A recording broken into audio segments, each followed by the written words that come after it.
Chapter 23. In a daze, Charlotte left the Cortland estate. She was so focused on scanning the street for potential hackney cabs that at first she didn't even register the smart black barouche at the end of the walk, with its beautiful open carriage and gorgeous matched horses. That was until her husband leapt down from his perch to swing her into a sweeping kiss. "Anthony?" She gazed up at him breathlessly. "What are you doing with a barouche?" "Celebrating." He swung her up and into the carriage. "Borrowed it for the rest of the afternoon." She blinked in surprise. "Celebrating? But I haven't even told you." "Not the Cortlands. I don't care a fig what those uppity matrons think you're worth." He pulled himself up onto the seat beside her and kissed the tip of her nose. "I know your true value. You're worth everything, and I'd like to prove it to you." "To prove what?" she stammered in surprise. Rather than reply, he shook the reins and set the carriage in motion. She laughed in delight as the wind fluttered her bonnet and chapped her cheeks. Until this past week, she'd never ridden in a conveyance more prestigious than a humble hackney cab, and even that wasn't a privilege she took for granted. She'd thought the Baroness's fine coach and four would be the pinnacle of her elegant travel memories, but this, the sun on her face, the wind in her hair, the warmth of her husband at her side as the horses clopped smartly into Mayfair and down Upper Grosvenor Street. When an expansive, bustling garden appeared at the end, she turned to her husband in wonder. He had remembered her childhood dream. Hyde Park? She clasped her hands to her chest and laughed in pure joy. "We're going riding in Hyde Park?" "Where else does a gentleman take a lady?" Before she could remind him she was nothing of the sort, they were already inside the park and entering the legendary cavalcade known as the Ring. She tamped down her bonnet to hide her face. Fashionable people filled the park. Charlotte's eager eyes could scarcely drink it all in. Dashing gentlemen in splendid driving clothes, elegant ladies in sumptuous day dresses, eye-catching feathers, glorious spencers, even the liveried servants with a very picture of impeccable taste and unparalleled style. She tried to stare everywhere all at once. "How many people are here?" 1,000, perhaps. Anthony grinned at her obvious delight. "It's mid-afternoon.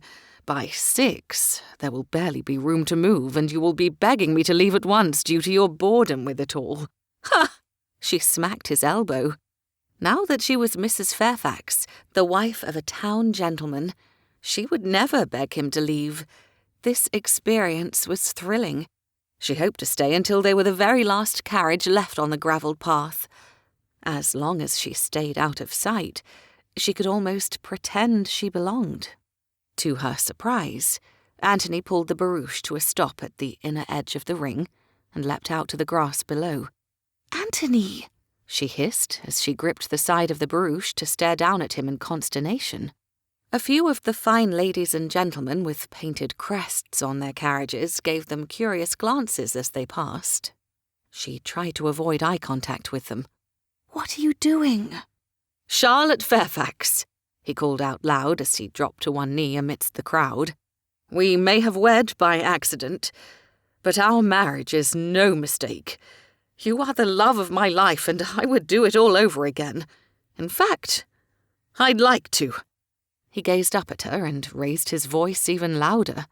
"Will you do me the honour of accepting my hand in marriage, in a proper ceremony before God, with both our families present?" She gripped the edge of the barouche even tighter as tears pricked her throat. Blast the romantic man.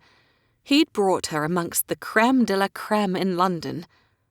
To choose her. "I love you, Charlotte Fairfax. I love your quick mind and your big heart." He cocked his head and pretended to think. "I even love the snorts you make in your sleep, and the way you have no sympathy whatsoever for the stains ruining another pair of my breeches right before your eyes." She burst out laughing and reached out to him. So what if the smart set were watching?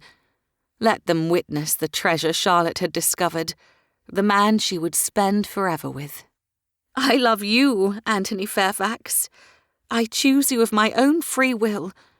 I love the way you make me laugh and keep me safe. There is no one else with whom I would prefer to be accidentally wed. I shall be proud to call myself your wife for the rest of our lives." With a grin, he sprang back into the carriage and brought her fingers to his lips. "I'd like to kiss you until you gasped for air, but such behaviour is considered scandalous amongst this crowd.